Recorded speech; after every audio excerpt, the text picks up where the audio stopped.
Dark Monday. Monday, December 19th, 1983.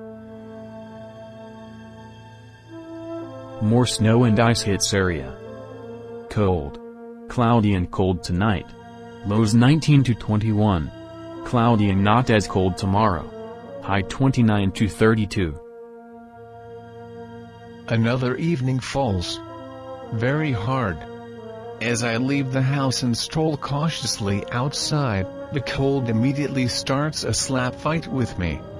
It wraps itself around my face and starts pinching at my ears. It's painful at first and then slowly becomes deadening. We've had another inch or so of snow today, and the wind is blowing pretty hard. That causes even more damage to the trees.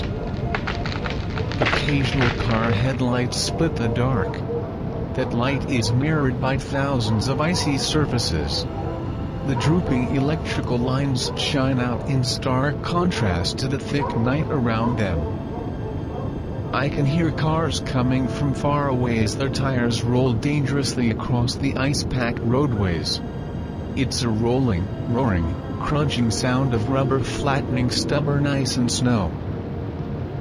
With each passing vehicle there is the hope that a power and light truck with flashing yellow caution lights and a side-mounted spotlight to seek out breaks in the overhead electric lines will appear in front of the house like a noisy UFO. But, no.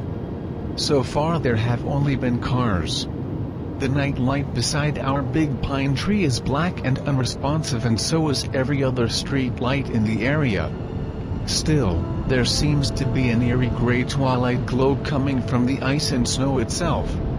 The trees and houses are silhouettes all around me.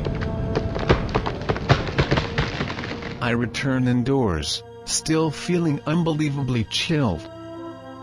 I wander the house with a Kindle, its flame casting a warm, jerky sort of yellow light and casting moving and distorted shadows across the walls, floor and ceiling.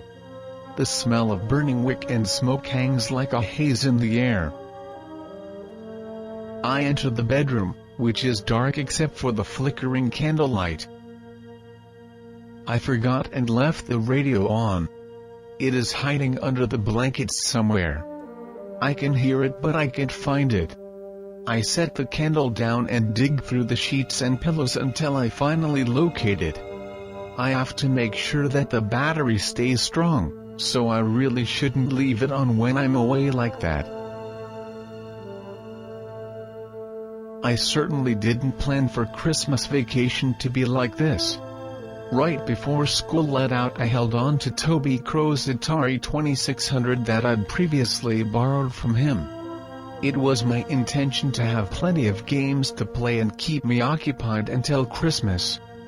Unfortunately that whole plan depended on us having electricity, and without that vital element my plan simply doesn't work. What's that? You want to know who Toby Crow is and why I borrowed his Atari 2600? Oh. Well, let's not get into that right now. Let's talk about something else.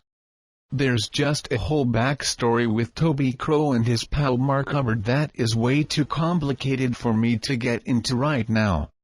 It'll take quite a while to set up and explain. Let's leave it at that. Fine. I'll just give you the basics of everything for now. Hold on and let me go get my visual aids out of the supply closet. You're gonna regret this. You there? Good. There is a guy I know named Toby Crow. And there is another guy I know named Mark Hubbard. You with me so far? Last month I needed to borrow Toby's Atari 2600 game system because I had a serious problem with the power cord on mine. Since Toby is the proud owner of a much more advanced Intellivision game system, he doesn't play his Atari very much anymore. Therefore he doesn't mind loaning it out once in a while. Anyway, Toby agreed to loan the 2600 to me if, and only if, I invited him and Mark Hubbard over to the house to play a game of Dungeons and Dragons one Saturday afternoon. Against my better judgment, that's exactly what I did.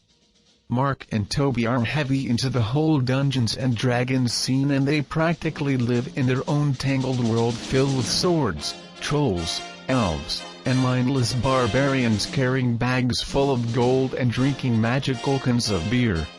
Throw in a couple of Playboy models drunk on meat and you got yourself an adventure. Anyhow, it was a cool, cloudy November day early last month. There was some early hints of winter stirring the air. I'd set up the den with a makeshift card table and some blue plastic chairs. Well, one of the blue chairs was actually brown, but that didn't have much of an effect on the game. Mark and Toby's parents dropped them off around noon and the mediocrity officially began. The worst problem that I had running the adventure arose when they wanted to use these enormously powerful characters they had steadily developed over the months. These characters had so many weapons, spells and abilities that nothing that I could come up with as Dungeon Master could possibly make the game in any way dangerous or interesting. For instance, at one point I tried to attack Toby's legendary Iron Cross character with a room filled with red dragons, a brigade of drunk, agitated storm giants, and a Tiamat. All of that assemblage of death and chaos turned out to be about as effective as throwing a bucket of warm Alka-Seltzer on the tail fin of a whale. Iron Cross the Barbarian just shrugged off the attacks and collected more experience points, thus becoming even more powerful and difficult to challenge than he was before. For a Dungeon Master, who is responsible for running the game and creating the various stories and scenarios that the player characters walk through, it can be a frustrating obstacle. Nevertheless, for the sake of borrowing the Atari, I was still obligated to give it my best possible effort. As it turned out, very little gameplay actually took place anyway.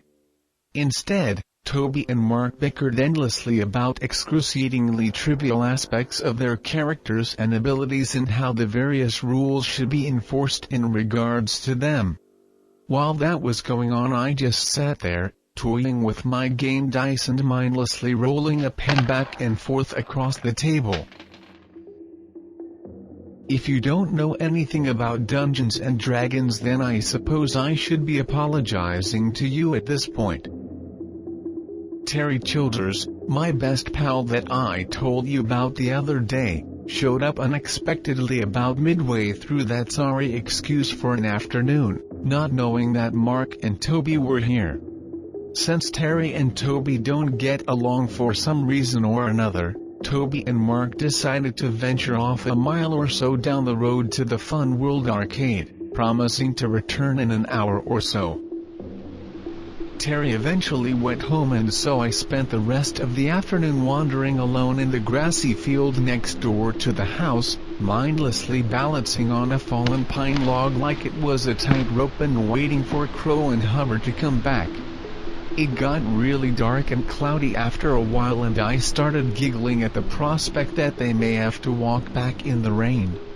Later, when they eventually did return, I remember that I pulled some sort of cruel prank on Toby. I don't remember any details of the prank, but I do know that Toby's face was all red and he was quite irritated by it. As such, my mission was accomplished. After Mark and Toby left for home late that evening, I went outside with a knife and cut down some plants that a recent big frost had killed. After that, I went inside and played Atari for the rest of the night. Oh, and the plants I cut down made me itch. They were called elephant ears, and they made me itch while the juices splattered me. Yep, they did. Well, that's all. A fun story? No. No, not really. I never claimed that it would be. You're lucky I just told you the short version. Anyway, at least now you know how I got the Atari. We'll meet Toby and Mark when school starts again, and then you can get a real dose of their collective poison. Just an early warning there.